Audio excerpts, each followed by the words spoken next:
Good afternoon on what is a warm, bright and sunny day. It is Wednesday the 23rd of August. I've got a nice hot cup of tea.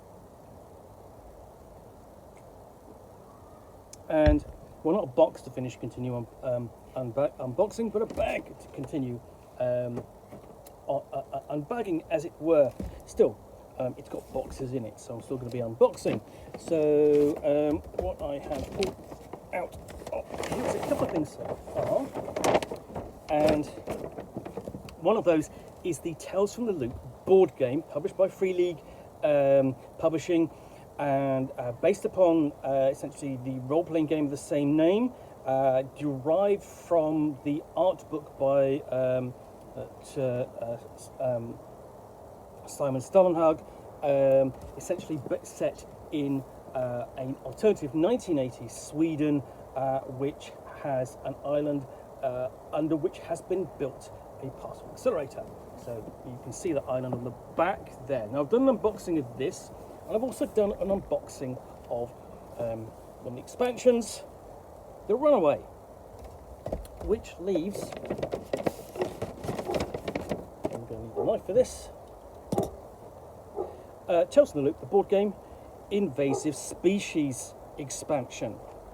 So, Invasive Species. Expand your Tales from the Loop, the board game experience, with the same invasive species from the late Cretaceous.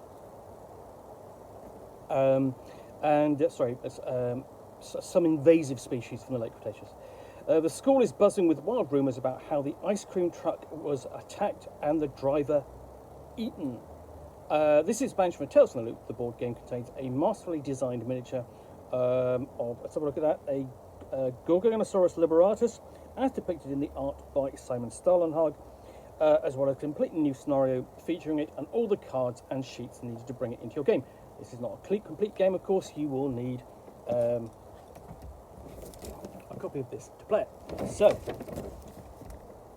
let's find out what we've got inside.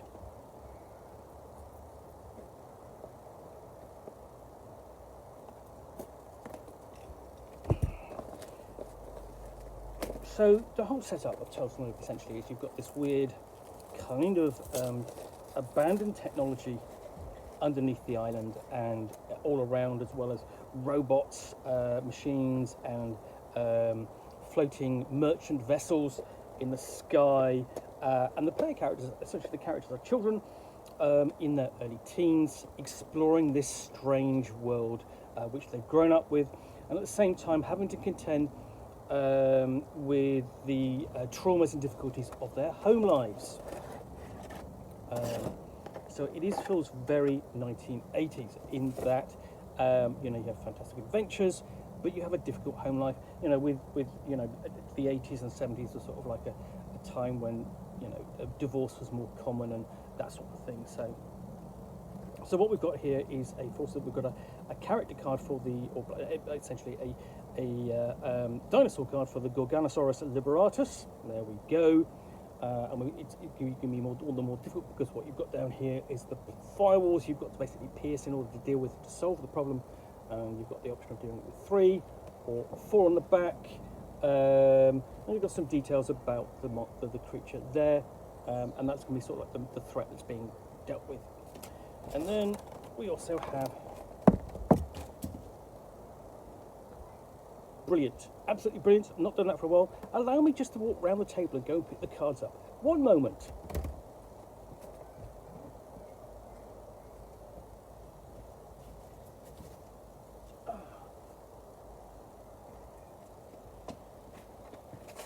See, I could actually just stop the whole video and start again, but I'm not going to.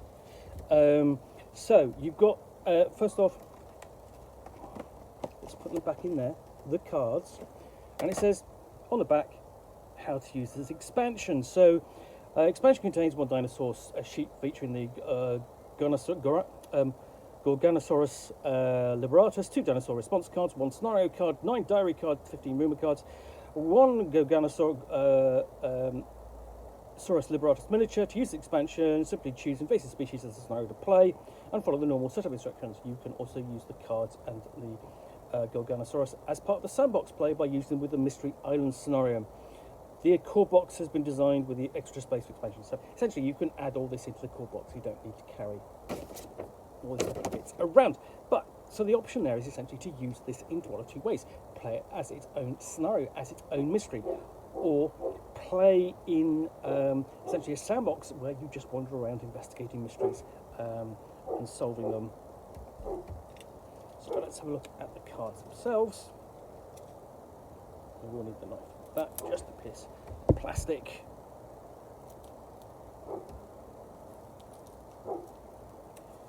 Right, there we go.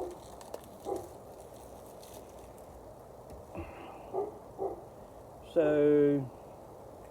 monster card itself, essentially I say monster card, dinosaur card itself. And then we have rumour cards. These are going to be key to the locations on the different islands. And then, no, it is that way, because then you've got information on the back, like Dino Patrol,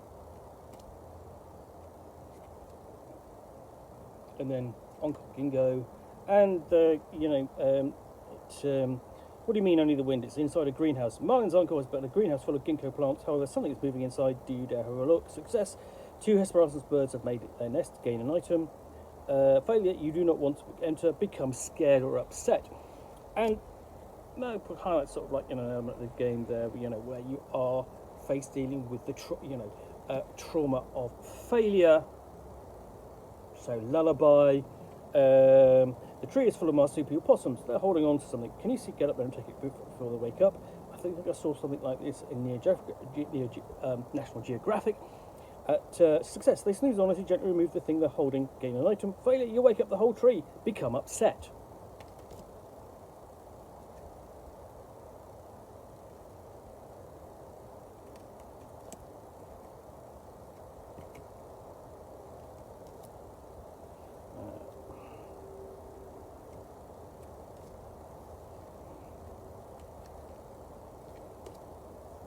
And so on. So you just sort of like got all these sort of like encounter cards.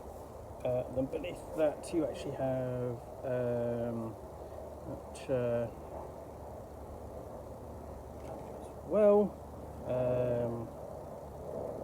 essentially those are direct encounters with it. And then we have things as essentially back to the Cretaceous or back to normal as ending options. Herding dinos or too many dinos. We have a glimpse of the past.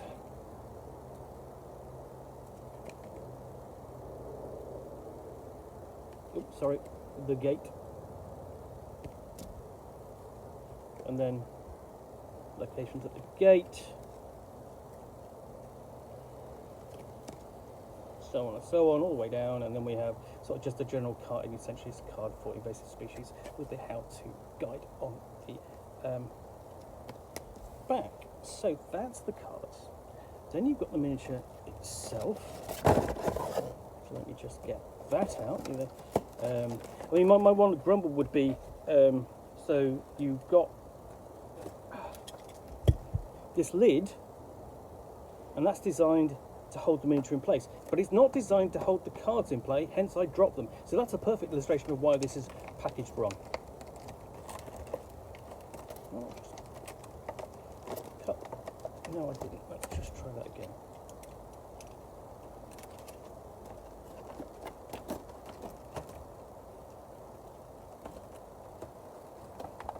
Okay. There we go.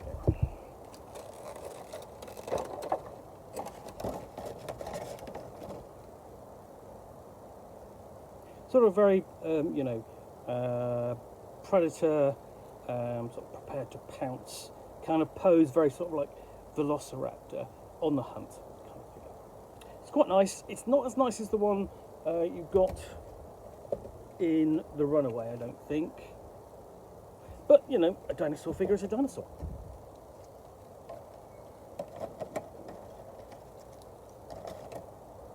And it neatly slots in place. And then just put the cards back into their slot.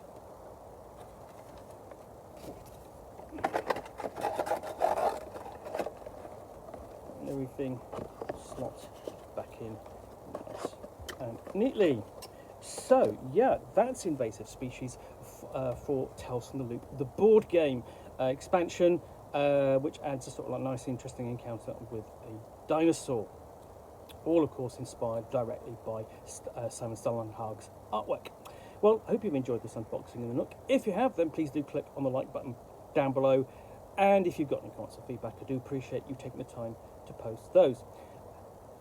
And lastly, if you want to be able to get more unboxings of the Nook, where you will see me out here typically with a box or game, in this case an expansion for a board game, which I will unbox and chat about to the best extent of my knowledge for roughly 10 minutes or so, all of course accompanied by a nice hot cup of tea. Then please do click on the subscribe button down below. Thanks again for watching another unboxing of the Nook.